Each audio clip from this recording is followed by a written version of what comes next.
तो पुण्यात्माओं, परमात्मा कहते हैं मन के मते न चालियो, ये मन है पक्का दूत, और ले डोबे दरिया में जा हाथ से छूट। विकार मरे मत जानियो, जो भूबल में आग। जैसे ये साधु संत ऋषि वेदों और गीता के अनुसार साधना करके इनको ये भ्रम हो गया था कि हमने विकारों का नाश कर लिया। तो परमात्मा कहते हैं विकार मरे मत जानियो। जैसे अग्नि का अंगारा राख में दबा रखा हो, ऊपर से राख भी ठंडी हो जाती है, ऐसा लगता है जैसे आग खत्म होगी, लेकिन कहते हैं वो राख हटाओगे ना जब उस अंगारे के ऊपर से, वह पहले से ज्यादा धधकती दिखाई देगी आपको। तो यहां परमात्मा कहते हैं विकार मरे मत जानियो, जो भूबल में आगे। अब ये विकार मरेंगे कैसे?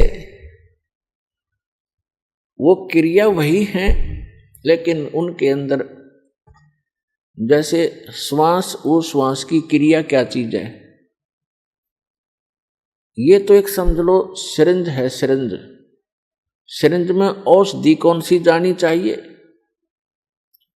उस औषधि से रोग नाश होता है। सिरिंज के अंदर अन्य औषधि डालकर वैसी ही क्रिया करने से, इंजेक्शन लगाने से रोग नाश नहीं होगा जब तक उस रोग नाश की सही औषधि प्रयोग नहीं की जाएगी। तो अब इस दास के पास वो औषधि है सतनाम की, श्वास उश्वास के सिमरण है, और ये सिमरण से ही आपका मन भी काबू होगा, आपके विकार भी नाश होंगे। परमात्मा कहते हैं इस शरीर में, इस मानव शरीर के अंदर इतना जो है विकार ग्रस्त है, ये ऐसे ढंग से इसकी कंस्ट्रक्शन है, इसमें ये तो आशा करना ही नहीं कि ये पूर्ण रूप से स्वस्थ हो जाएगा और इसमें कोई विकार नहीं रहेगा। ये तो पैदा ही विकारों से हुआ है। लेकिन इस भक्ति से, सत साधना से ये विकार ऐसे जकड़ दिए जाएंगे, ऐसे बांध दिए जाएंगे कि फिर ये हानि नहीं करेंगे। जैसे कोई पशु है और वो ऐसे फूंफा करता है, मार देता है, सींगों से मार देता, तो उसको बांध दिया जाता है टाइट रस्से तक। अब वो रस्से से इतना टाइट बांध दिया गया है कि वो हानि नहीं कर सकता, फूंफा कर सकता है, लेकिन उसकी सीमा बना दी।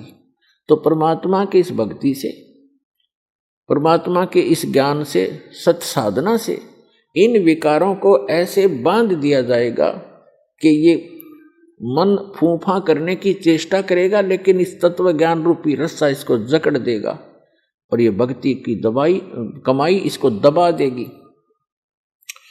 जैसे कोई भी इंसान है, कोई रिश्वत लेता है, जिसमें उसको ये ज्ञान होगा कि ये रिश्वत तेरा दुश्मन है, ये तू विष खा रहा है, इस तत्व ज्ञान से पूर्ण रूप से विश्वास हो जाएगा, तो उसके बाद मन चाहेगा कि ऐसा ले लूं, मोटी रकम मिल रही है, लेकिन आत्मा धिक्कारेगी, खबरदार इसका हाथ लगा के, तो ये फूंफा करके चुप हो जाएगा। इसी प्रकार वो और कोई दुराचार की वासना उत्पन्न होगी तो आत्मा इसको धिक्कार देगी, ये ज्ञान इसके आगे खड़ा हो जाएगा और इसका उस वहीं पर रुकावट हो जाएगी। तो इस प्रकार हम इन विकारों को भी रोकेंगे इस भक्ति और इस साधना और इस ज्ञान से, और हम अपना आत्म कल्याण भी आसानी से करवा पाएंगे।